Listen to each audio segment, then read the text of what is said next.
So, this time last year I was checking out the iPhone 7, the phone to bring the omission of the headphone jack. And this year I am dailying the iPhone 6S, which is going back a step. One is twice the price of the other, but which should you buy? Hi guys, my name is Ryan Thomas with Failtech, and today we're going to find out. So the iPhone 6S is just over 2 years old, and the 7 is just over 1 year old, and you can buy them for £250 and £450 for the base models respectively. The designs of these phones are quite similar. The iPhone 7 comes in two extra colours, matte and shiny black. Both phones seem kind of boring with no tapered edges, no curved glass, no glass sandwich design, and all you get is an aluminium unibody design with big bezels and minimal antenna lines to break up the otherwise very plain designs. Before I got my hands on the iPhone 7 last year, my mind was made up that my phone was having to be 5.5 inches or bigger, otherwise it wasn't going to be my daily. But those smaller phone designs do make life easier, one-handed use is easier, and it takes up less room in your pocket. One thing to note about the design and build is that the iPhone 7 is giving you IP67 water and dust resistance,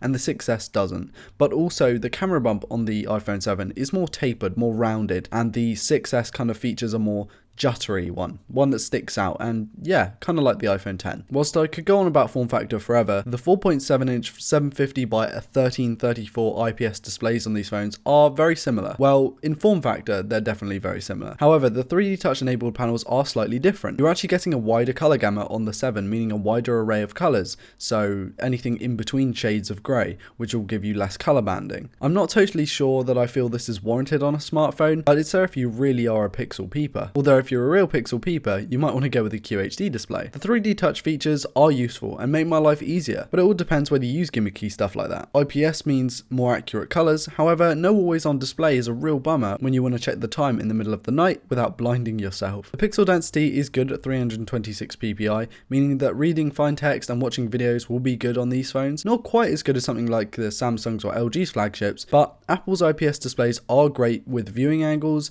even if contrast is rather lacking. And just before I get loads of hate in the comments, a 750p screen is perfectly fine at this resolution. Sony did a similar thing with their kind of compact series of phones, and I really do think that at 4.7 inches you really don't need more than maybe 1080p. The 12 megapixel sensors in these phones are great performers. The 6S may be lacking in low light due to the f2.2 glass, but the 7's f1.8 aperture lens provides better low light performance and more bokeh without a silly effect. Autofocus and software is snappy and efficient on both phones, however you are getting optical image stabilization with the 7, which pushes low light performance even more. So you're definitely going to get better photos with the iPhone 7, but that doesn't mean the 6S's camera is bad. UHD 30fps and 720p 240fps are offered with both. However, due to the low light performance, the 7 produces better slow motion, as each frame allows a little bit more light into the sensor, which is important for fast frame rate video. The selfie camera has been upgraded on the 7 over the 6S, with the latter offering a 5 megapixel sensor and the former a 7 megapixel sensor.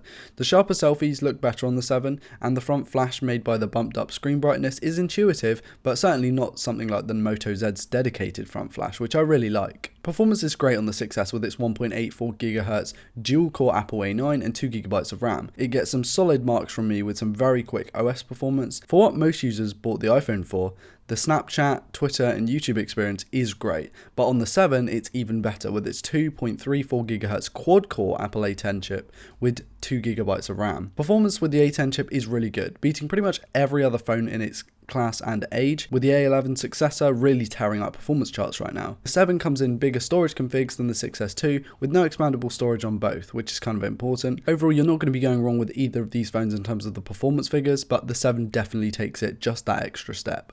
So, iOS 11 is an OS I'm really still not ready to update to on my 6S yet, but 10.2.1 runs swimmingly on both devices, which will give you a good balance of speed, battery life and clean aesthetics too. Battery life will be excellent on both, but not quite as good as the Plus models. So the 1715 mAh cell on the 6S is really small considering the 4 hours of screen on time I got with this phone. However, the 1960 mAh battery in the 7 makes for an even greater experience, and if your workflow includes text-based apps like mine, you can expect almost an extra hour of screen on time. The bassy bottom firing speaker on the 6S is better than you'd expect. However, the 7's stereo affair with the pairing of the bottom speaker and the earpiece speaker is really intuitive and good, and I don't see how Samsung hasn't picked up on that yet. They haven't patented it or anything, so it's still out there. You're getting USB 2.0 lightning ports on both. However, the 6S is the last iPhone with a headphone jack, so if you're a big wired headphone user, go for that. I'm not personally, but I still like to complain when there's no headphone jack. The fingerprint scanners are the same if what I believe is correct. Both are front mounted just below the screen. However, the 6S's is actually a button, where the 7's is essentially a fake button with vibration feedback similar to what you'd see with the 3D touch displays, but at the home button. In conclusion, I really like both phones, and I think they're both excellent choices of 2017 going into 2018. However, the 7 will give you just a larger battery,